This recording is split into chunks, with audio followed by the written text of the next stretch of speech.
Gold, trusted gold buyers. మీరు తాకట్టు పెట్టిన బంగారాన్ని విడిపించి ఈ రోజు ఉన్న మార్కెట్ ధరకు కొనబడను.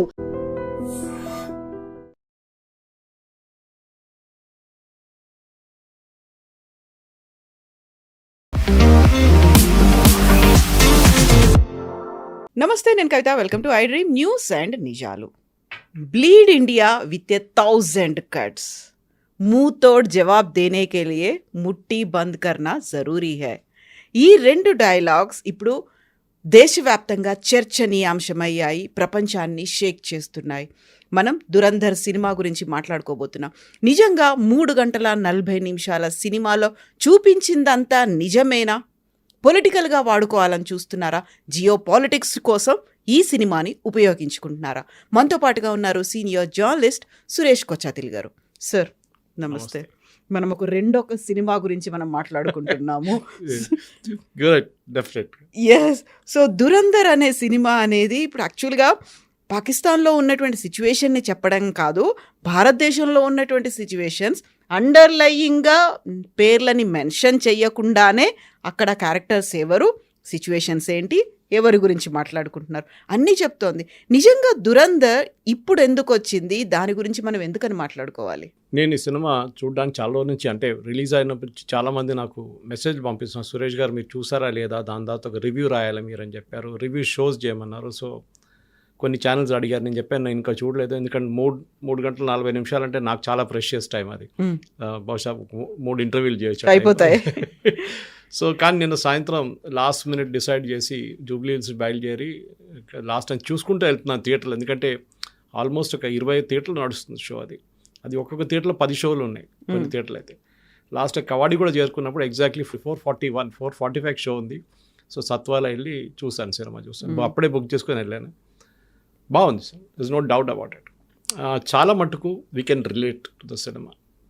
మీరు చెప్పినట్లు ఒక డిస్క్లైమర్ ముందే పెట్టేస్తే 3 గంటల 40 నిమిషాలకి మీరు కూర్చోవాల్సిన మీకు పేషెన్స్ ఉండాలి ఒకటి.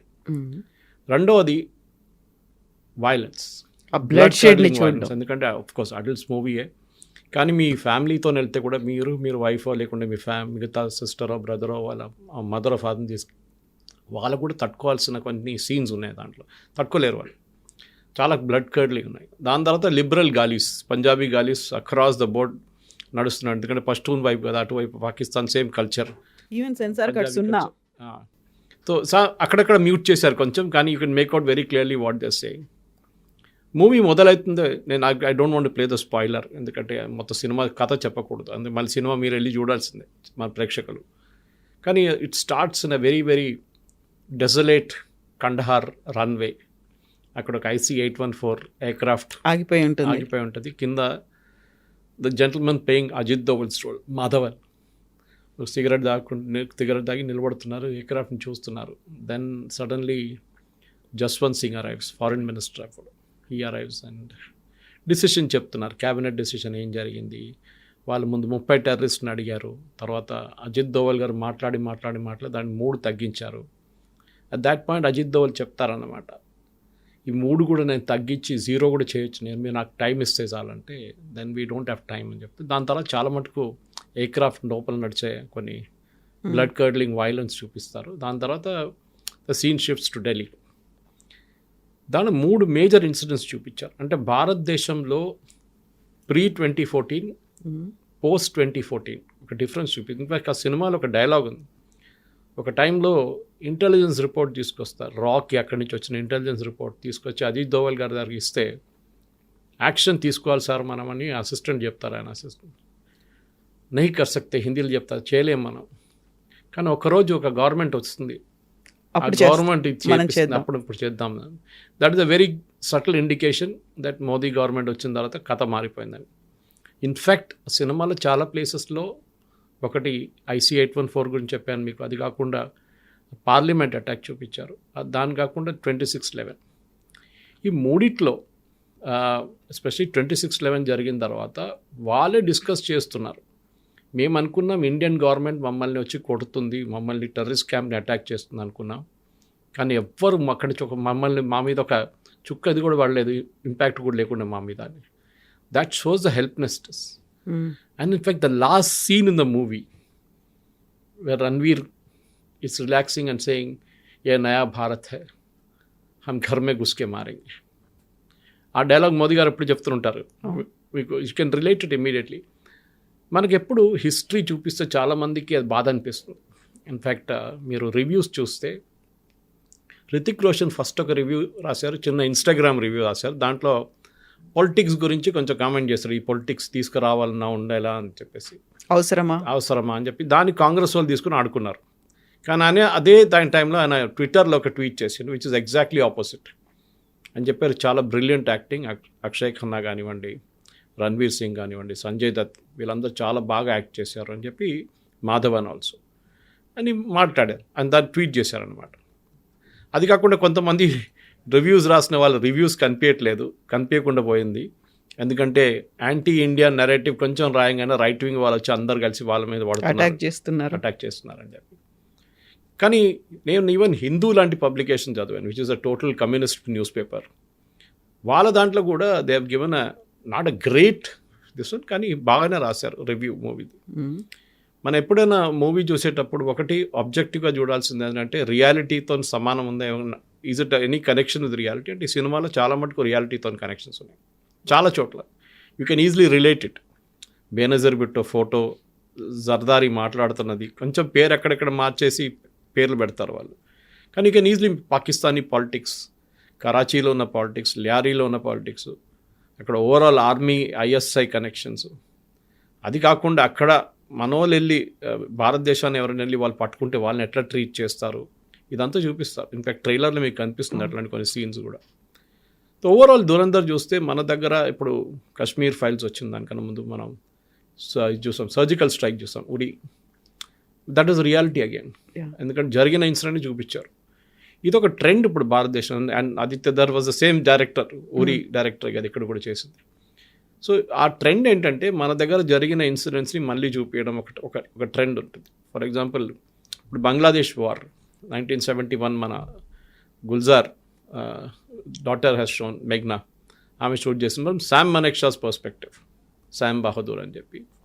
చాలా మటుకు ఇప్పుడున్న ఈ ఏజ్ గ్రూపులు ఉన్న వాళ్ళకి అప్పుడు ఏం జరిగింది 71, even I was in school then, నాకు కూడా కొంచెం చాలా మటుకు తెలుసు. దాని తర్వాత చదివినప్పుడు మనకు తెలిసిపోయింది ఏం జరిగింది ఆ టైంలో. కానీ ఒక సినిమాటిక్ మోడ్లో తీసుకొచ్చేటప్పుడు ఒక పర్సనాలిటీ, శామ్ బహదూర్ లాంటి పర్సనాలిటీ, ఆయన లీడర్షిప్ క్వాలిటీ అంతా బయటకు వస్తుంది. ప్లానింగ్ ఏంటి, ఎగ్జిక్యూషన్ ఎట్లా చేస్తారు. ఇక్కడ ఈ స్టోరీలో కూడా అజిత్ దోవల్ గారు పాకిస్తాన్లో వెళ్ళి 6 సంవత్సరాలు ఉన్నారని మన అందరికి తెలిసిందే. అక్కడ వెళ్ళి he was staying as a రా ఏజెంట్ అండర్ గ్రౌండ్. ఆలోచించండి, పట్టుకుంటే చంపేస్తారు, చంపడం కాదు టార్చర్ చేసి చంపుతారు, మొత్తం ఇన్ఫర్మేషన్ తీసుకొని వాళ్ళు చంపేస్తారు. సో అజిత్ దోవల్ లాంటి మంచి అక్కడ వెళ్ళి అక్కడ ఉండి అదే స్టోరీ పాసిబుల్ రణ్వీర్ సింగ్ చేశారు పాసిబ్లీ. ఎందుకంటే ఈ అటాక్స్ జరిగినప్పుడు Ajit Doval was in India, ఆ టైంలో ఆయన పాకిస్తాన్లో లేరు. దాని తర్వాత ఆయన అరుణాచల్ వైపు వెళ్ళి చైనాకు కూడా వెళ్ళారు, అక్కడ కూడా 5 సంవత్సరాలు ఉన్నారని చెప్తున్నారు.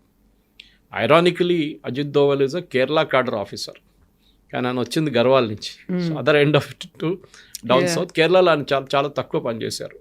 ఈ was I think DSP of Kannur when ఆయన పినరాయి విజయన్ అరెస్ట్ చేశారు ఒక కేసులో. ఆ కేసు చాలా ఫేమస్ అయిపోయిన తర్వాత చాలా అన్సేవరీ ఇన్సిడెంట్స్ జరిగింది అక్కడ. కానీ ఈ మూవీకి తిరిగి వచ్చేటప్పుడు కవిత గారు ఈ సినిమాలో చాప్టర్ వైజ్ డివైడ్ చేశారు. మనం బుక్ చదువుతున్నప్పుడు chapter 1, chapter 2, chapter 3, chapter 4, chapter 5, chapter 6 and ఇంటర్వెల్కి వచ్చేటప్పుడు కూడా it leaves you the edge, ఏం జరగబోతుందో నెక్స్ట్ అని చెప్పి. చాలామంది నేను అబ్జర్వ్ చేశాను, వాళ్ళు స్నాక్స్ పాప్కార్న్ గీపాన్ తీసి జల్దీ వచ్చేసారు వాపస్. యూజువల్లీ బయట don't want to miss what happened after the interval అని. సాంగ్స్ కొన్ని ఎక్కువైపోయినట్లు అనిపిస్తుంది, నాకు కూడా అనిపిస్తుంది అది. But it added to the element of the movie. Especially Akshay Khanna ఒక డ్యాన్స్ చేస్తారు, మీరు చూసుంటారు. ఆయన ఒకటి పష్తూన్ ఏరియాలో వెళ్ళినప్పుడు ఒక డ్యాన్స్, అది కాకుండా పెళ్ళిళ్ళు జరిగినప్పుడు అక్కడ ఇంకో dance. And people say that reminds them of his father Vinod Khanna's dance. చాలా బాగా చేశారు. Akshaye Khanna I think was a show stealer in this. Ranveer Kapoor is good, కానీ ఆయనకి ఎక్కువ ఎక్స్ప్రెషన్స్ కానివ్వండి, మిగతా అన్ని ఆ గడ్డంతో కవర్ అయిపోయింది, దాంట్లో కవరప్ అయిపోయింది. He was clean shaven Akshaye Khanna and చాలా బాగా చేశారు. బహుశా ఒక 20 minutes సీన్ కట్ డౌన్ చేయొచ్చు, రొమాంటిక్ సీన్స్ కానీ మిగతా పాటలు కానీ కట్ చేస్తే 3 hours 20 minutes దాకా కొంచెం టైట్ అయిపోతుంది. రెండోది నాకు ఏమనిపించిందంటే చాలా మటుకు అప్పుడు జరిగిన పాలిటిక్స్లో ఎక్కడ చూపించట్లేదు ఎవరిని, ఎస్పెషలీ వాజ్పేయి గారు ఉన్నప్పుడు. దాని తర్వాత మన్మోహన్ సింగ్ గారు ఉన్న టైంలో 26/11 జరిగినప్పుడు చూపించట్లేదు. కానీ ఆ మూవీలో ఒక సీన్కి వచ్చినప్పుడు, again I don't want to say the spoiler, but they show the actual recordings of the conversation between handlers in Pakistan and Taj లోపల ఉన్న టెర్రరిస్ట్ నడిమిట్ల కమ్యూనికేషన్, ఒరిజినల్ కమ్యూనికేషన్ మీకు వాళ్ళు డిస్ప్లే చేసి they playing it for you. అప్పుడు మీకు అర్థమవుతుంది ఎంత మన టెలివిజన్ ఛానల్స్ ఆ రోజు చేసిన అన్నిటికంటే పెద్ద తప్పు లైవ్ కవరేజ్, లైవ్ టెలికాస్ట్లు చేయడం. అది హబాద్ హౌస్ ఉండొచ్చు, తాజ్మహల్ ఉండొచ్చు, తాజ్ హోటల్ ఉండొచ్చు, అది కాకుండా సిఎస్టీ ఉండొచ్చు, ఎక్కడైనా కానీ దేవర్ గివింగ్ లైవ్ కవరేజ్. దాంతో టెర్రరిస్ట్ కూడా చాలా మటుకు దేవర్ హ్యాండిలర్స్ పాకిస్తాన్లో కూర్చొని వాళ్ళు హ్యాండిల్ చేస్తున్నారు. మన సినిమాలో రణ్వీర్ కపూర్ ప్లే చేస్తున్న క్యారెక్టర్ని మనం సింపథైజ్ కూడా చేస్తాం, ఎందుకంటే భారతదేశం వ్యతిరేకంగా జరుగుతున్నప్పుడు ఆయన కూడా అదే రూమ్లో కూర్చొని వీళ్ళందరూ అల్లాహు అక్బర్ అని చెప్తున్నప్పుడు ఆయన కూడా చెప్పాల్సి వస్తుంది. కానీ ఆయన లోపల ఒక ఫీలింగ్ ఉంటుంది, బిల్డప్ ఉంటుంది. ఆ story I should leave it at that, ఎందుకంటే మళ్ళీ స్టోరీ చెప్తే మళ్ళీ దాని సస్పెన్స్ అంతా పోతుంది. మళ్ళీ ఇక్కడి నుంచి సినిమాకి వెళ్ళే వాళ్ళు సురేష్ గారు మీరు స్టోరీ మొత్తం చెప్పేసారు, ఇంకేం చూడాలి సినిమా అని చెప్తారు. బట్ ఓవరాల్గా I think Dhurandhar is a good film that was made. బహుశా కొంచెం రీడింగ్ చేసుకుంటూ వెళ్తే బాగుంటుంది ఎవరైనా సినిమా కలెక్ట్ చేసుకుంటూ. ఎందుకంటే ఇప్పుడు IC 814 అనగానే మీరు వికీపీడియాలో కొట్టేస్తేనే మీకు వచ్చేస్తుంది చాలా మటుకు స్టోరీ. దాని తర్వాత పార్లమెంట్ అటాక్ ఏం జరిగింది, ఎప్పుడు జరిగింది, అది అట్లీస్ట్ రీసెంట్ మెమరీగా ఉండిపోతుంది. IC 814 was pretty back. దాని తర్వాత 26/11 ఏం జరిగింది, ఎప్పుడు జరిగింది, కసబ్ వాళ్ళ స్టోరీ అదంతా దాంట్లో చూపిస్తున్నారు కంప్లీట్గా. కానీ ఒక bit of reading will help. ఇంకోటి అజిత్ దోవల్ అనే క్యారెక్టర్ కూడా మనం నెట్లో వెళ్ళి రీడ్ చేస్తే బాగుంటుంది. ఐ థింక్ భారతదేశంలో చాలా తక్కువ పోలీస్ ఆఫీసర్స్కి ఐ థింక్ ఒకరికో ఇద్దరికి వచ్చింది అంతే Kirti Chakra, which is actually arm forces award. Kirti Chakra ఇచ్చారు ఆయనకి. You the only police officer to be given that award, ఎందుకంటే ఆయన రాలో పనిచేసినప్పుడు that time he qualified for that award. మన దేశంలో మన కవిత గారు ఎప్పుడు మనం రాత్రిపూట పనుకుంటాం, మనం ఎప్పుడు చెప్తుంటాం మన జవాన్లు అక్కడ -30 degrees -40 degrees వాళ్ళు మేల్కొని ఉంటేనే మనం పడుకుంటున్నాము అనేది. ఇన్ఫ్యాక్ట్ కొహిమాకి వెళ్తే there is a war memorial there. అక్కడ చాలా ఒక పెద్ద సెకండ్ వరల్డ్ వార్లో ఒక పెద్ద బ్యాటిల్ జరిగింది, battle of the tennis court అని చెప్పి. టెన్నిస్ కోర్ట్ అవతల జాపనీస్, యువతల బ్రిటిష్ సోల్జర్స్, బ్రిటిష్ అంటే ఇండియన్ ఆర్మీ సోల్జర్స్, అటువైపు INA వాళ్ళు కూడా కొంతమంది ఉన్నారు. కానీ ఆ టైంలో ఆ బ్యాటిల్లో INA వాళ్ళు లేరు. చాలా బ్లడీ బ్యాటిల్. టెన్నిస్ కోర్ట్ అంతా అక్కడి నుంచి వాళ్ళు వీళ్ళ మీద ఫైర్ చేస్తాం, ఇక్కడి నుంచి వీళ్ళు వాళ్ళ మీద ఫైర్ చేస్తాం. ఐ థింక్ 48 గంటలతో నడిచింది అది battle. And 600 people something killed in that battle. నాకు ఎగ్జాక్ట్ నెంబర్ గుర్తులేదు. అక్కడ ఒక మెమోరియల్ ఉంది. వెన్ యూ ఇంగ్లీష్ చెప్తున్నాను, you can Telugu people can understand that, Telugu speaking audience. When you go home tell thus about today, అంటే మీరు ఇంటికి వెళ్ళినప్పుడు ఈరోజు ఏం జరిగిందో చెప్పండి. So we gave our today for your tomorrow. అవును, ఈరోజు మా రోజుని మేము కోల్పోయాము, రేపు మీకు భవిష్యత్తు ఇవ్వడానికి. అది so we sacrificed our lives మీకోసం అన్నమాట. That is very emotional. ఎందుకంటే ఆ జరిగిన దాంట్లో హిస్టరీ ఎప్పుడు మర్చిపోకూడదు మనం. చాలా మటుకు చెప్తా అయిపోయింది కదా, మళ్ళీ అప్పుడు జరిగిన IC 814 ఎందుకు, అప్పుడు వాజ్పేయి గారు అప్పుడు ఉన్న గవర్నమెంట్ ఎందుకు అగ్రీ చేశారు, రిలీజ్ చేయడానికి ఎందుకు అగ్రీ చేశారు, చాలామంది డిబేట్లు జరిగినాయి. దీనికన్నా ముందు ఆ ఇన్సిడెంట్ జరిగిన టైంలోనే నేను కూడా కొన్ని ఆర్టికల్స్ రాశాను అప్పుడు దాని గురించి, that why did we release so many terrorist. That's a good point. అప్పుడు మసూద్ అజర్ వీళ్ళందరినీ ముగ్గురు రిలీజ్ చేశారు చూడండి, వాళ్ళు ఇప్పుడు మొత్తం లీడర్స్గా తయారయ్యారు. జైషే మహమ్మద్ వీడన్నిటిని హ్యాండిల్ చేస్తుంది. ఒకరు పార్లమెంట్ అటాక్లు చనిపోతారు, ఇలియాస్ అని చెప్పారు. ఈ పాయింట్ ఇస్ ఆ రోజు 220 passengers ఎంతో ఆ ఎయిర్క్రాఫ్ట్లో కూర్చున్న వాళ్ళ ఫ్యామిలీ సంగతి ఆలోచన. వాళ్ళు ప్రధానమంత్రి ఇంటి ముందు వెళ్ళి ధర్నా చేస్తున్నారు. ఏదైనా తప్పు జరిగితే 230 మంది వాళ్ళు బాంబ్తో పేల్చేస్తారు కంప్లీట్గా. అందరికి తెలిసిందే అది. మీరు ఆ పొలిటికల్ లెవెల్ ఉన్నప్పుడు డిసిషన్ తీసుకోవడానికి మీ కేపబిలిటీ చాలా క్రూషియల్గా ఉంటుంది. చెప్పడానికి చాలా ఈజీ, డ్రాయింగ్ రూమ్లో కూర్చొని అది చేయాలంటే అది చేస్తే బాగుంటుండే, ఎవరిని రిలీజ్ చేయకూడదు, చూసుకుందాం, జరగదు. మీరు ఇంటర్నేషనల్ లెవెల్ పాలిటిక్స్లో ఉన్నప్పుడు దాని తర్వాతనే మనం చాలా మటుకు లెసన్స్ నేర్చుకున్నాం. ఫర్ ఎగ్జాంపుల్ ఆ ఎయిర్క్రాఫ్ట్ అమృత్సర్ లాగినప్పుడు మనం ఎందుకు ఆపలేదు దాన్ని ఎందుకు దుబాయ్కి వెళ్ళనిచ్చినాం, దుబాయ్ నుంచి కరాచీ వైపు దుబాయ్కి ఎందుకు వెళ్ళా, కరాచీ నుంచి దుబాయ్ వచ్చిందా, ఎట్లా మనకు ఆ రూట్ కూడా. దాని తర్వాత కండహార్ ఎందుకు తీసుకెళ్ళారు, అక్కడే ఆపేస్తే అయిపోతుండే కదా అని ఒక చాలా మటుకు. దాని తర్వాత national security gourd establishment and polishing up కూడా దాని తర్వాత జరిగింది. ఎన్ఎస్జీ అనేది ఒక అర్బన్ ఫోర్స్గా యాంటీ హైజాకింగ్ సిచ్యువేషన్లో వాళ్ళు హ్యాండిల్ చేయొచ్చు అని చెప్పి వాళ్ళకి ట్రైనింగ్ ఇచ్చి వాళ్ళని డెవలప్ చేశారు. ఇప్పుడు మీరు చూసుంటారు లాస్ట్ ఒక 30 సంవత్సరాల్లో హైజాకింగ్ ఏం జరగలేదు మేజర్గా వరల్డ్ వైడ్. అక్కడక్కడ చిన్న చిన్న చోట్ల గట్ల కానీ మేజర్ హైజాకింగ్స్ ఎక్కడ జరగలేదు. కానీ పానామ్ కానివ్వండి, దాని తర్వాత ఎంటెబేకి తీసుకెళ్ళిన ఎయిర్ ఫ్రాన్స్ ఎయిర్క్రాఫ్ట్, మన ఇదీ అమీన్ ఉన్నప్పుడు పాలస్తీనియన్ టెర్రరిస్ట్ తీసుకెళ్లారు ఇజ్రాయలీ హాస్టేజెస్ని, బ్యాటిల్ ఎట్ ఎంటెబే అని చెప్పి చాలా మంచి ఫిలిం కూడా వచ్చింది దాన్ని. ఒక మోడర్న్ సివిలైజేషన్లో మనం బతుకుతున్నప్పుడు టెర్రరిస్ట్ గ్రూప్తో ఉన్నప్పుడు చాలా మటుకు స్టోరీస్ ఇట్లా వస్తుంది మనకి. మీరు ఇజ్రాయలీ మొసాడ్ స్టోరీస్ చూసి టెలివిజన్ చాలా ఉన్నాయి యూట్యూబ్లో. వాళ్ళు ఒక్కొక్క టెర్రరిస్ట్ని ఎట్లా చంపారు, యుఎస్ సులేమానీని ఎట్లా చంపారు, Iranian scientist, there lot of such stories. కానీ దురంధర్ అనేది ఒక ఫ్లాష్ బ్యాక్ లాగా మనకి, that we are bringing it back. మీకు ఒక స్టోరీ చెప్తున్నాం, దానికోసం నేను మొత్తం స్టోరీ చెప్పట్లేదు, కొంచెం అక్కడిక్కడ చెప్తున్నాను. కానీ మీరు వెళ్ళే ముందు డెఫినెట్గా రీడింగ్ ఇస్ ఎసెన్షియల్. లేకుంటే మీరు అక్కడ వెళ్ళిన తర్వాత దీనికి దానికి ఏం కనెక్షను, కరాచీ ఎక్కడుంది, రావల్పిండి ఎక్కడుంది, లాహోర్ ఎక్కడుందని మీరు తెలుసుకోవాలి. ఏది పోర్ట్ టౌన్, ఏది ఇన్సైడ్ టౌన్, వాళ్ళు పాకిస్తానీ పాలిటిక్స్లో జర్దారీ రోల్ ఏంటి, బేనజీర్ భుట్టో రోల్ ఏంటి, జిన్నా ఏం చెప్పాడు, జిన్నాకి రోల్ లేదు దాంట్లో ఎక్కువ. దాంట్లో మటుకు దిస్ ప్రెసెంట్ జనరేషన్ దగ్గరే ఉంది, ఆగిపోయింది. ఈవెన్ బేనజీర్ ముందు చూపించట్లేదు, Bhutto that's not showing Zulfikar Ali Bhutto, Benazir నుంచే ఉందన్నమాట. కానీ బేనజీర్ని కూడా చూపించలేదు, ఇట్స్ ఓన్లీ షోయింగ్ జర్దారీ. కానీ పాకిస్తానీ పాలిటిక్స్ చూపిస్తున్నారు, అక్కడున్న గేమ్ ఎట్లా ఆడతారు వీళ్ళని చెప్పేసి. రొమాంటిక్ ఇంటర్వ్యూడ్స్ కొంచెం ఉంది, possibly that could have been avoided. అది అవాయిడ్ చేస్తే కొంచెం సీరియస్ మూవీ అయిపోతుంది. కొంతమంది నేను డిస్కస్ చేస్తే ఏమన్నంటే మళ్ళీ డాక్యుమెంటరీ లాగా అయిపోతుంది కదా, సినిమా లాగా ఉండదు కదా అంటే, సరే ఏం చెప్తారు, ఒక సినిమాటిక్ లిబర్టీ అని చెప్పొచ్చు రొమాంటిసిజం పెట్టడం అంతా.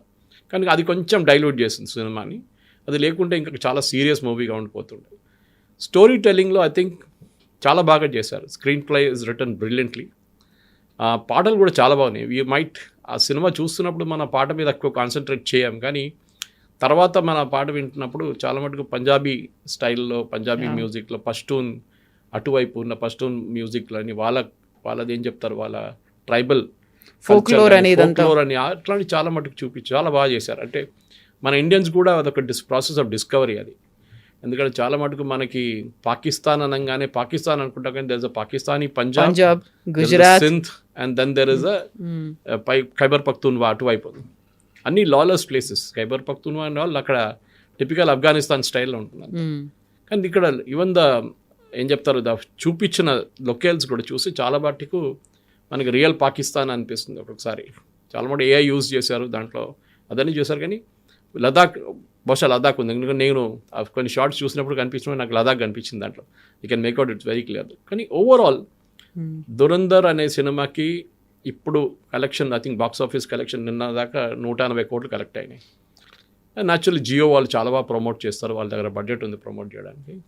కానీ స్టోరీ టెల్లింగ్లో నేషనల్ అవార్డు వస్తుందని కానీ ఐ డౌట్ నేషనల్ అవార్డు. కానీ సినిమాకి ఒక అవార్డు రావాల్సింది, స్టోరీ టెల్లింగ్కి ఒక అవార్డు, స్క్రీన్ ప్లే బహుశా, ఎందుకంటే చాలా బాగుంది screen play, and camera work is awesome, దాంట్లో డౌటే లేదు. బట్ ఇప్పుడున్న దాంట్లో కెమెరా ఎక్కడ ఆగిపోతుంది, ఎక్కడ స్టార్ట్ అవుతుందో మనం చెప్పలేము. So it is a possibility. కానీ చాలా బాగుంది సినిమా. కవిత గారు, మన ప్రేక్షకులు అందరు వెళ్ళి చూడాల్సిందే. సబ్ టైటిల్స్ ఉంది ఇంగ్లీష్లో, సో మీరు even if you don't understand Hindi, మీకు అక్కడ వెళ్ళినప్పుడు సబ్ టైటిల్స్ చూసుకొని మీకు సినిమా తెలిసిపోతుంది. మళ్ళీ ఓటీటీలో వచ్చే తర్వాత చూద్దామంటే నాకు డౌట్ ఉంది ఇది ఓటీటీలో వస్తుందా అని. ఎందుకంటే ఏ మూవీస్ ఎప్పుడు ఓటీటీలో రాదు, యూజువలీ రాదు. అది లేకుంటే వాళ్ళు కట్ చేస్తారు చాలా మటుకు, ఎందుకంటే పిల్లలు కూడా చూడొచ్చు కదా అని చెప్పేసి. సో బహుశా ఓటీటీకి వచ్చే ముందే మీరు థియేటర్లో వెళ్ళి చూస్తే బాగుంటుంది. అండ్ ఐ థింక్ ఫ్యామిలీని తీసుకెళ్తున్నాడు, ఒకసారి స్టాట్యూటరీ వార్నింగ్ ఇచ్చి తీసుకెళ్ళండి. సిగరెట్గా ఇస్తారు కదా వార్నింగ్, అట్లనే too much of violence and too much of గాలీస్, ఎంసీబీసీ గాలీలు చాలా ఉన్నాయి దాంట్లో. అండ్ ఎస్, కొన్ని వైలెన్స్ అయితే మనం తట్టుకోలేము, అంత ఘోరంగా చూపించారు దాంట్లో. ఎట్లా సెన్సార్ బోర్డు సిజర్ ఎస్కేప్ అయింది, I was wondering how it escaped అనేది చాలా మటుకు. But overall it's good movie, there is no doubt. చూడాల్సిన సినిమాని మిస్ చేయకండి. సరే, నాకు 3 గంటల 40 నిమిషాలు ఎట్లా కూర్చుంటాను, దాని తర్వాత ఒక 10 నిమిషాలు ఇంటర్వ్యూకి వెళ్తే almost 4 hours. But it's wonderful movie, you should watch it. మరి ఇంతసేపు మనం పాకిస్తాన్ వైపు నుంచి మాట్లాడుకున్నప్పుడు దెన్ వాట్ అబౌట్ మన దగ్గర ఉన్నటువంటి ఇంటర్నల్ పాలిటిక్స్ అనేది కూడా ఫేక్ కరెన్సీ దగ్గర నుంచి మాట్లాడుకుంటే అండ్ నోట్ బంద్ కావచ్చు, లేకపోతే డిమానిటైజేషన్లో లాంగ్ క్యూస్లో వెయిట్ చేయడం అనేది కూడా ఎంతసేపు మనం పాకిస్తాన్ యాంగిల్ నుంచి చూస్తామా, ఇంటర్నల్గా they didn't name any party, ఈ పర్టికులర్గా ఈ లీడరో లేకపోతే ఈ పార్టీయో అది మాట్లాడకపోయినప్పటికీ వీ కెన్ రికలెక్ట్ ఇండికేషన్స్ కొన్ని హింట్స్ ఇస్తూ ఉన్నారు. డెలిబరేట్ గా చేసినటువంటి ప్రయత్నమేనా అది? అవును, హిందీలో అంటారు సమజ్దార్ కో ఇషారా కాఫీ అంటారు. నిన్న రాత్రి ఒక చిన్న ఇన్సిడెంట్ జరిగింది. నేను ఇది ట్వీట్ చేశాను, సినిమా చూసి వచ్చి రాత్రి 1 గంటకు అనుకుంటా, 12 గంటలకు 1 గంటకు ట్వీట్ చేశాను. సినిమాలో ఒక సీన్ ఉంది మీరు చెప్పినట్లు, అది నేను దీంట్లో చెప్పలేదు కానీ కరెన్సీ నోట్స్ గురించి, భారతదేశంలో వస్తున్న ఫేక్ కరెన్సీ గురించి, దాని ఆరిజిన్ ఎక్కడి నుంచి అని చూపిస్తారు. అది పాకిస్తాన్లో ఐఎస్ఏ వాళ్ళకి యూనిట్ ఉంది, వాళ్ళు అక్కడి నుంచి ప్రింట్ చేసి 500 నోట్ పంపిస్తున్నారు, 500 ఓన్లీ. అప్పుడు మీకు అర్థమవుతుంది మోదీ గారు 500 డిమానిటైజేషన్ చేశారు. దాని తర్వాత ఇవాళ దాకా కాశ్మీర్ వ్యాలీలో ఫ్రైడే ప్రేయర్స్ తర్వాత ఎప్పుడు చూసినా రాళ్ళు విసురుతారు పిల్లలు, చిన్న పిల్లలు కూడా. అది కాకుండా ఆర్మీ ఆపరేషన్ జరుగుతున్నప్పుడు కూడా రాళ్ళు విసురుతారు వాళ్ళు వచ్చి. ఇప్పుడు మీరు అట్లాంటి ఒక్క ఇన్సిడెంట్ కూడా వినలేదు డిమానిటైజేషన్ తర్వాత. చాలామంది చెప్పొచ్చు అలా లాజిక్, డిమానిటైజేషన్ ఫెయిల్ అయింది, ఇప్పుడు కూడా చాలా మటుకు 500 నోట్ కరెన్సీ ఇప్పుడు కూడా ఉంది కదా అంటే, ఎస్ అది ఎప్పుడు ఉంటుంది. ఇవాళ పాకిస్తాన్ కాకపోతే ఇంకెక్కడ ప్రింట్ చేసి వాళ్ళు పంపిస్తారు. ఎందుకంటే వాళ్ళకి ఏంటంటే ఇండియన్ ఎకానమీని డీస్టెబిలైజ్ చేయడం వాళ్ళ స్ట్రాటజీ.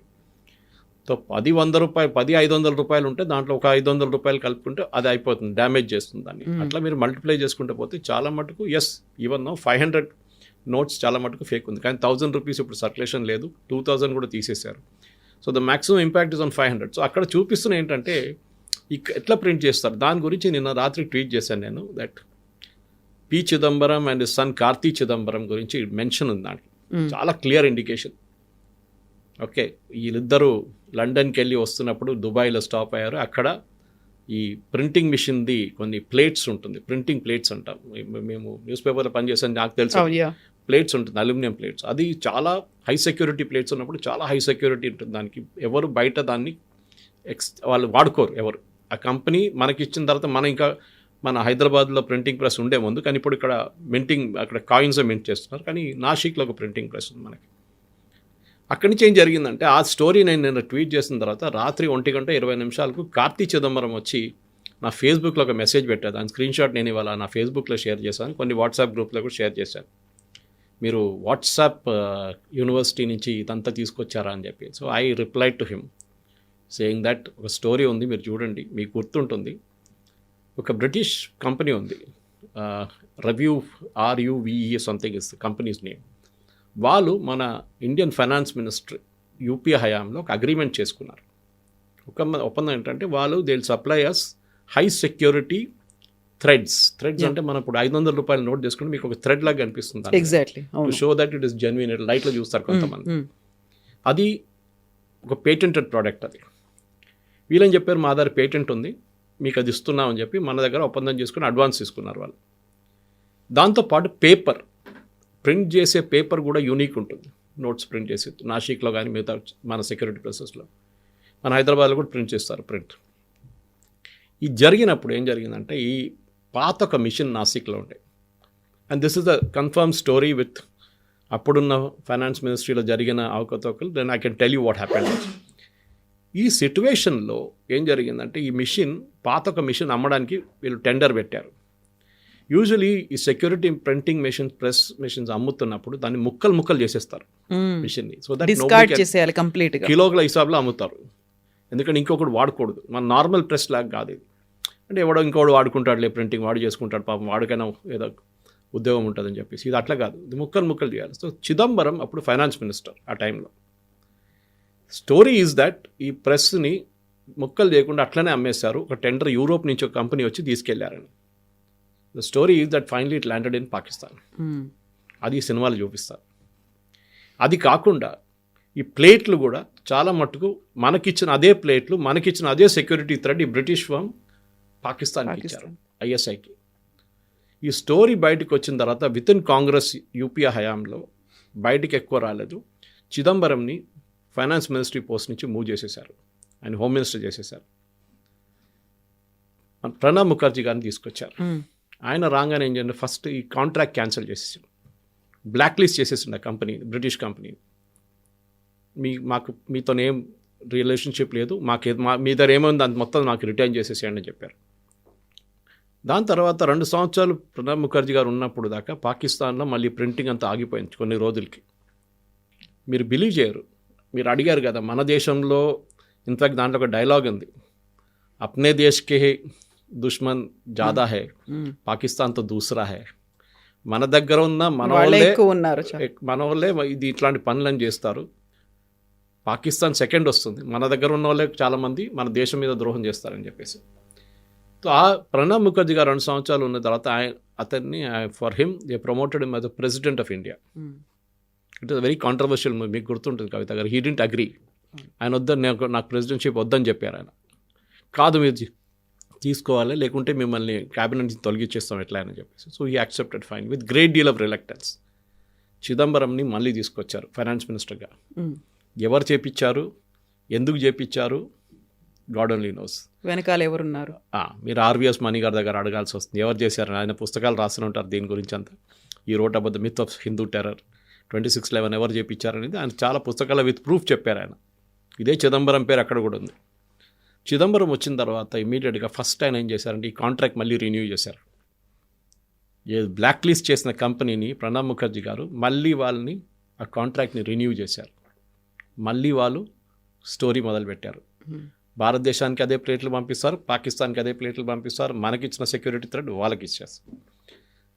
మోదీ గారు రాగానే ఫస్ట్ ఏం చేశారంటే డిమానిటైజేషన్ ప్రాసెస్లో ఆ డిజైనే మార్చేశారు ప్లేట్ది కంప్లీట్గా. అండ్ ఈ బ్రిటిష్ ప్రెస్తో అసలు సంబంధం లేదు, క్యాన్సిల్ చేసి పడేశారు మొత్తం కాంట్రాక్ట్. ఇది డిమానిటైజేషన్ స్టోరీ. అక్కడ ఆ సినిమాలో చూపిస్తారు, డిమానిటైజేషన్ చూపించారు కానీ ఎట్లా అక్కడి నుంచి కరెన్సీ నోట్స్ ఖతార్కి వెళ్తుంది, ఖతార్ నుంచి ఒక స్పెషల్ ఎయిర్క్రాఫ్ట్ నేపాల్కి వస్తుంది, నేపాల్ నుంచి మన ఉత్తరప్రదేశ్ వైపు ఉన్న బార్డర్ నుంచి దాన్ని ఇండియా లోపల పుష్ చేస్తారు ఫేక్ నోట్స్. పెద్ద జరిగిన స్టోరీ అది సినిమాలో చూపిస్తున్నారు. మనం కూడా అర్థం చేసుకోవాలి ఎందుకు జరుగుతుంది, ఏం జరుగుతుంది అనేది. ఫేక్ నోట్ స్కాండల్ ఎందుకు డిమానిటైజేషన్ తర్వాత కాశ్మీర్లో అక్కడ టెర్రరిస్ట్ ఇన్సిడెంట్స్ కానీ మోస్ట్ ఇంపార్టెంట్లీ స్టోన్ థ్రోయింగ్ ఎందుకు ఆగిపోయింది, అది డిమానిటైజేషన్ కనెక్షన్. అది కూడా సినిమాలు చాలా బాగా చూపించారు. And I think it's a good wake up call. దాని తర్వాత ఈ ట్వీట్ చేసిన తర్వాతనే నేను చెప్పినట్లు కార్తీ చిదంబరం 1:20 పొద్దున్న నాకు మెసేజ్ పెట్టిండ్రు, వాట్సాప్ యూనివర్సిటీ నుంచి వచ్చి ఉంటుంది అంటే. I immediately challenged him saying that నేను మీకు ఇంకా డీటెయిల్స్ కావాలంటే అప్పుడున్న న్యూస్ పేపర్ ఆర్టికల్స్ అని పంపిస్తాను, మీరు చెప్పండి ఇది ఫేకా లేదా అని చెప్పండి అని. దాని తర్వాత he has not replied so far. So ఈ దురంధర్ మూవీ అనేది ఈ కాలంలో ఒక సెన్సేషన్ క్రియేట్ చేస్తుంది. ఎట్ ద సేమ్ టైం ప్రతిసారి ఇలాంటి మూవీస్ రిలీజ్ అయినప్పుడల్లా కూడా ట్రెమోర్స్ అనేవి కనిపిస్తూనే ఉంటాయి. తెలుగులో అయితే భుజాలు తడుముకోవడం అనేటువంటి ఒక కాన్సెప్ట్ ఉంటుంది. అది ఎవరిని ఉద్దేశించి తీసిన సినిమా, యాక్చువల్గా దాన్ని ఎవరికి కోరిలేట్ చేసుకోవాలి అనేటువంటిది. ఈ టైంలో ఇంత పెద్ద ఎత్తున రావడం వెనకాల కూడా ఒక ప్రొపగాండా అనేది ఉంది అనే వాళ్ళకి ఏం చెప్తారు? ఎలక్షన్ లేదు కదా ఇప్పుడు, ఏదో 2029లో వచ్చే ఎలక్షన్ ముందు 28కి వస్తే మీరు చెప్పొచ్చు yes, but there is a part 2 coming. దాంట్లో చూపిస్తారు, లాస్ట్ డేట్ కూడా పెట్టారు 2026, I don't forget the month. చూపిస్తారు 2026లో part 2 వస్తుందని. సో part 2లో ఏం చూపిస్తారని ఇప్పుడు చాలామందికి టెన్షన్ అయిపోతుంది. ఆదిత్య ధర్ ఏం స్క్రిప్ట్ రాస్తున్నారో, దాన్ని ఎవరెవరిని తీసుకొస్తున్నారు బయటికి అని. ఎందుకంటే చాలా మటుకు మన అండర్ ద కార్పెట్ తోసేసాను జరిగిందంతా. నేను చిదంబరం గారి రోల్ దీంట్లో చెప్పినప్పుడు కాంగ్రెస్ వాళ్ళే మాట్లాడుతున్నారు దాని గురించి. ఆ టైంలో ప్రణబ్ ముఖర్జీ గారు మాట్లాడారు దాని గురించి. దాని తర్వాత ఆయనకి బీజేపీ వాళ్ళు వచ్చి ఆయనకి ఇచ్చిన రెస్పెక్ట్ ఇచ్చారు ప్రణబ్ ముఖర్జీ గారికి, భారతరత్న ఇవ్వడం అంతా. దాని ముందు కాంగ్రెస్ వాళ్ళు ఎప్పుడు చేయలేదు కదా. ఆయన కాంట్రాక్ట్ క్యాన్సిల్ చేశారు. వీళ్ళకి చాలామంది కోపం ఉండే కాంగ్రెస్ పార్టీలో, పాకిస్తాన్తో ఏం కనెక్షన్ అని చెప్పి. 26/11లో మీకు అదే కనెక్షన్ కనిపిస్తుంది. ఆ రోజు I'm slightly digressing from the topic, RVS Mani గారి బుక్లో కూడా ఉంది. ఫస్ట్ బోట్ కరాచీ నుంచి బయలుదేరినప్పుడు, కసబ్ వాళ్ళతో బయలుదేరినప్పుడు ఇండియన్ ఇంటెలిజెన్స్కి రిపోర్ట్ వచ్చింది that there is going to be an attack on Gujarat. వాళ్ళు మిస్గైడ్ చేశారు, వాళ్ళు గుజరాత్ వైపు వస్తున్నారని చెప్పి. ఇండియన్ కోస్ట్ గార్డ్ ఇండియన్ నేవీకి ఇన్ఫర్మేషన్ ఇచ్చారు. Indian navy and Indian coast guard షిప్ని ట్రేస్ చేశారు ఇంటర్నేషనల్ వాటర్స్లో. అప్పుడే పట్టుకుంటుంటే 26 కాకపోతుండే. అట్లీస్ట్ దాన్ని బోర్డ్ చేసి చెక్ చేస్తే AK-47 అనేది దొరికేది. దాన్ని చాలామంది చిదంబరం అట్లా చెప్పలేదు, అట్లా ఏం చేయలేదంటే పార్లమెంట్లో ఒక క్వశ్చన్ ఉంది December 9th I think 2009. అది జరిగిన అదే టైంలో 26/11 జరిగి ఒక నెల తర్వాత చిదంబరం గారు శివరాజ్ పాటిల్ని మినిస్ట్రీ నుంచి మూవ్ చేసి చిదంబరం గారు హోమ్ మినిస్టర్ అయినప్పుడు చిదంబరం గారు పార్లమెంట్లో ఇచ్చిన రిప్లైలో ఈ రిప్లై ఉంది. Yes we were aware of the boat but we let it go. మీరు ఒక సెక్యూరిటీ గార్డ్ని అడగండి, మన బిల్డింగ్లో మీ ఛానల్లో ఒక సెక్యూరిటీ గార్డ్ని, ఒక సస్పిషియస్ క్యారెక్టర్ కనిపిస్తే రాత్రిపూట వదిలేస్తారా? పోనీ ఆయన బిల్డింగ్ లోపలికి పోనీ ఇస్తారా? పోనీయరు, అని వెంట పడతారు. తెలిసిన తర్వాత కూడా ఎందుకు చేశారని చెప్పి RVS మణి గారితో నేను కూడా 2 ఇంటర్వ్యూలు చేశాను ఆయనతో. అండ్ ఈజ్ రిటర్న్ ఎక్స్టెన్సివ్లీ 3 బుక్లు రాశారు దీని గురించి అంత ప్రూఫ్తో సహా, ఏదో గాల్లో మాట్లాడడం కాదు మనకి. సో ఇట్లాంటి దానికి బహుశా నెక్స్ట్ పార్ట్లో ఇదన్నీ బయటికి రావచ్చు. ఇట్లాంటి అప్పుడు జరిగిన ఇట్లాంటి అండర్ హ్యాండ్ డీలింగ్స్ కానివ్వండి, చాలా మటుకు స్కాండల్స్ కానివ్వండి, అదంతా బయటకు వస్తుందని డెఫినెట్గా నాకైతే అనిపిస్తుంది. ఎందుకంటే మొత్తం కవరేజ్ దీంట్లో రాలేదు అప్పుడు జరిగిన ఇన్సిడెంట్స్ చాలా మటుకు. సంజౌతా బ్లాస్ట్ కానీ, జర్మన్ బేకరీ బ్లాస్ట్ కానీ, ఈవెన్ మాలేగాంవ్ బ్లాస్ట్ కానీ, చాలా మటుకు ఇన్సిడెంట్స్ ఎక్కడ జరిగింది, ఎందుకు చేశారు, ఎవరు చేశారు అనేది దాని వెనక పెద్ద కథ ఉంది. ఒకటి 26/11 జరిగిన రోజు 11:40 national security guard black cat commandos 80 మంది ఒక ప్లేన్లో ఢిల్లీలో కూర్చున్నారు, ready for departure for Mumbai. వాళ్ళని 2.5 గంటలు డిలే చేయించారు శివరాజ్ పాటిల్. వెళ్ళనీయలేదు. ఎందుకు? తర్వాత వచ్చిన ఎంక్వైరీలో అంతా బయటపడ్డది. కానీ ఇప్పుడు కూడా మోదీ గవర్నమెంట్ తప్పుపడుతున్నాను నేను. 26/11 దాకా ఎంక్వైరీ జరగాలి ఉండే. They should have been an enquiry, public enquiry. కానివ్వండి, పాకిస్తాన్కి చాలా మటుకు ఇన్ఫర్మేషన్ తెలిసిపోతుంది, తెలియనండి, నో ప్రాబ్లం. కానీ మన దగ్గర ఎవరెవరు మన దేశం మీద ద్రోహం చేశారో వాళ్ళని అందరినీ బయటకు తీసుకురావాలండి. వాళ్ళు ఇప్పుడు కూడా చాలా పెద్ద మనుషులుగా తిరుగుతున్నారు మన దేశంలో, వాళ్ళని ఎక్స్పోజ్ చేయాలి. అని ఈ సినిమా దురంధర్ కూడా చాలా మటుకు అది చేశారు. మనం వర్కౌట్ చేయాల్సిన చాలా మటుకు అట్లనే మీరు చెప్పినట్ల పేర్లు చెప్పలేదు, సిచ్యువేషన్ చూపించారు, జరిగింది చెప్పించారు. So you have to work out and infer who it was for. నేను చేసిన దానికి కార్తీ చిదంబరం నన్ను రాత్రి రెస్పాండ్ అయ్యాడంటే he felt guilty that he is the candidate who is mentioned in the movie అని. సో వాళ్ళని వాళ్ళు చూసుకోగలుగుతారు. గిల్టీ ఫీలింగ్ అంటాం మన ఇంగ్లీష్లో, గిల్టీ ఫీలింగ్ వచ్చిందన్నమాట. అది కాకుండా చాలామంది ఆ సినిమాలు చూపించిన వాళ్ళు కూడా గిల్టీ ఫీలింగ్ ఉంటుంది. అజిత్ దోవల్ గారు స్టేట్మెంట్ చెప్పారు, ఈ చెప్పినట్లు మన గవర్నమెంట్ వస్తుంది ఒకరోజు, వాళ్ళు దీనికి రెడీగా ఉంటారు యాక్షన్ తీసుకోవడానికి, అప్పుడు దాకా మనం వెయిట్ చేయాల్సిందని చెప్పారు. సో 2000 అనుకున్న చేసి చూపించారా? 2014 తర్వాత అది జరిగింది. ఇంటెలిజెన్స్ రిపోర్ట్ చేతిలో ఉండి కూడా మనం ఏం చేయలేకపోయాం 26/11. అక్కడి నుంచి మనకి హింట్ వచ్చింది, ఈవెన్ సినిమాలు చూపిస్తున్నారు అది, కానీ మనం ఏం చేయలేదు. ఎందుకు చేయలేదు అనేది ఇవాళ దాకా ఒక సీక్రెట్గా ఉండిపోయింది అది ఆ రోజు. సో దురంధర్ పార్ట్ 2 ఏముంటుంది, ఎలాంటి డీల్ చేస్తుంది? We need to wait 1 more year. Correct. Thank you sir. Thank you sir. నిజంగా ప్రస్తుతం ఉన్నటువంటి సమాజం దేనికి ప్రయారిటీ ఇస్తుంది? ఆర్థిక సంబంధాల చుట్టూ మాత్రమే తిరుగుతోంది. మళ్ళీ ఎన్నికలంగానే చాలా విరక్తి కలుగుతాను. మంచి అనిపిస్తుంది కదా, లేడీస్ కూడా ఛాలెంజింగ్ జాబ్స్ చేసినప్పుడు చాలా బాగుంటది. ట్రాఫిక్ అసిస్టెంట్స్ గా నియమించిన ట్రాన్స్జెండర్స్ అందరితో సాల్యూట్ చేయించుకుంటున్నారు. ఫుడ్ డెలివరీ ఇవ్వటానికి వెళ్ళినటువంటి డెలివరీ బాయ్ అనిల్ పై కళ్ళ ముందు